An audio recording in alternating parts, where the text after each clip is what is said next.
Magandang araw mga kaibigan. Bigyan natin ng reaksyon, opinion itong post ni Alvin and Tourism, isang diehard Duterte supporter na kabase sa The Hague, Netherlands. Sabi niya dito, another win. Latest ICC update. Hindi kasi binabalita ng media. Maganda pong balita ito tungkol sa yung tatlong experts na magdetermine sa physical condition ni Tatay Digong kung fit pa ba siya to undergo trial o hindi na. Nanalo po ang defense team. Pakinggan natin si Alvin. Ayan, update lang po sa kaso ni dating Pangulong Rodrigo Roa Duterte before the International Criminal Court. The Pretrial Chamber 1 decided and acted on the motion submitted by the defense team led by Attorney Nicholas Kaufman, granting the motion to remove one of the three experts who are assigned to assess the competency of the former president, whether he is fit or unfit to stand trial. The court confirmed that the expert was under suspension by her professional regulatory body, a fact that she failed to disclose, prompting her immediate disqualification. This update was not actually, or it's never in the mainstream media for the reasons that, this is very indicative of the progress and of what it is that the defense team is doing for the former president.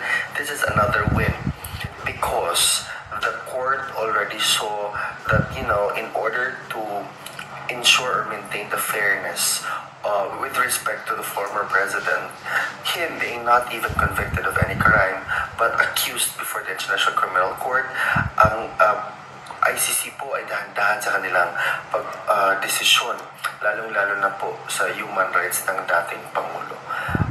Inaanyayahan ko po kayong lahat na ipagdasal si dating Pangulo hanggang sa mapauwi na po siya sa ating bansa. Because he's already 8 years old. And what I believe, all of this is nothing but a political persecution. However, multiple times the former president, including the defense counsel, Attorney Nicholas Kaufman, reiterated that we need to respect the judicial proceeding before the International Criminal Court because this is a process that needs to be undertaken. Maraming salamat po sa inyong lahat. Mabuhay po kayo. Okay. Alam mo, ang laki. Mga kababayan, update lang. So, to me, this is really another win. Dahil ang labanan na ngayon is talaga bang hindi na kaya ng Pangulo na mag-undergo ng trial? If the court says, yes, hindi na kaya, malaki ang pag-asa na makakauwi siya. Kasi, what's the use na i-detain siya doon? Unfit na siya dahil, may nasa yung dementia, hindi niya naman. So, tatlong expert ang nakatoka na mag-assess, evaluate kay PRRD. Ang isa, question ng defense. Dahil, pala siya, sa government doon is meron siyang record na masama. Hindi niya i-disclose. Mabuti na lang, marunong mag-research itong defense team natin, Attorney Kaufman, nag-motion sila na i-dismiss ito dahil may atrasyo siya sa gobyerno doon. Nakita ng judges. Approve. Tinanggal lang isa. Kasi kung nagpatuloy, delikado. Sa tatlong ito, ang alam ko lang ito, we need 2 votes. Magbotohan sila.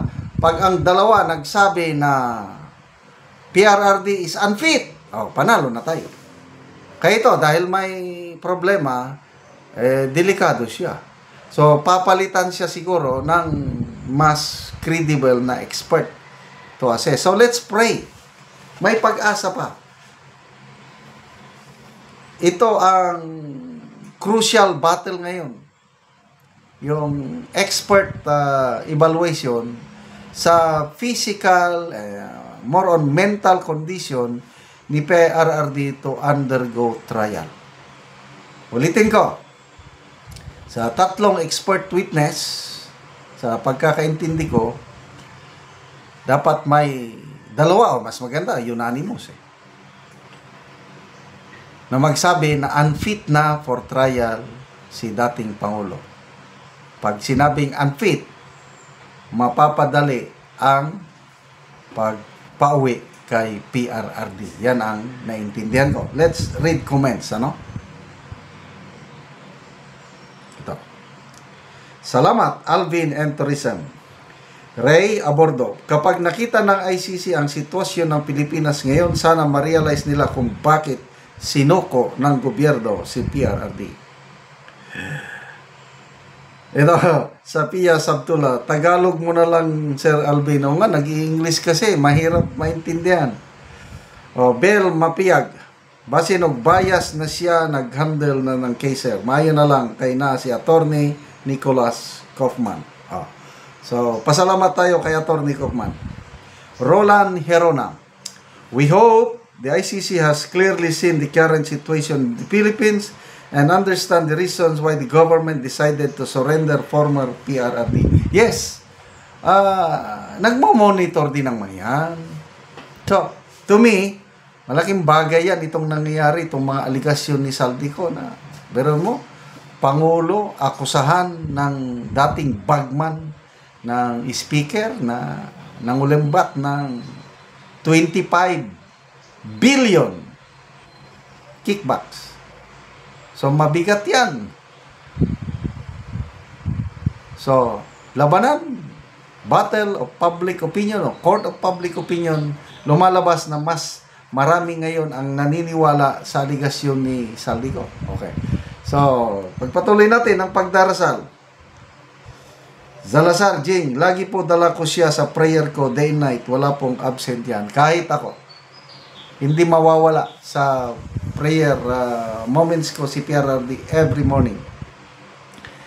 Mira Hubilag, yes, always include PRRD in my 3 o'clock prayer. Sana makauwi. Ako, very positive ako na before 2028, bago uupo si BP Sara as President sa Malacanang, nandito na si PRRD na buhay na buhay. So, let's think positive. Pimo Daima, sana may update na rin sa motion for immediate dismissal the case dahil mag-isang taon na. Ito muna ang labanan ngayon. Is he fit or unfit? Let's pray na i-declare ng mga witnesses na unfit na si Tatay Digong. Kaya salamat mga kaibigan sa inyong pagsubaybay sa ating channel. Nakakatulong kayo ng malaki sa tribong Talanding ng Bukidnon dahil ang income natin sa channel na ito pantulong po sa tribo. Mamimigay tayo ng livelihood assistance sa tribo ngayon. Nagpapatanim ng saging lakatan at Arabica coffee. Panoorin nyo ang video na ito. Ako sa area sa kape ni Rodani, so mag-spray siya. So muna ni ang itsura sa kape ni Rodani nga upat na siya kabulan. So maayog yun, tambok. Nanay mga sanga-sanga.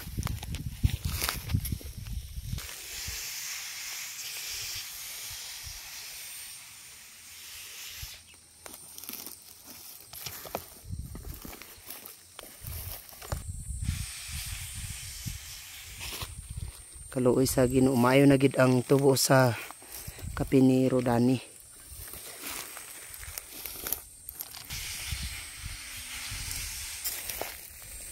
Gawas nga hinlo, maayo sad ang tubo kay padayon man mi sa pag-abono ug pag-spray sa among mga kape.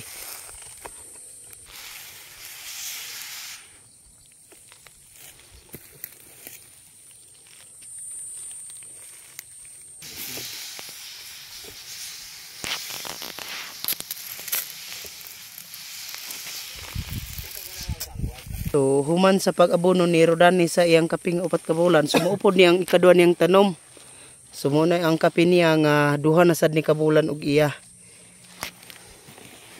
So, ikaduha niya nga tanom.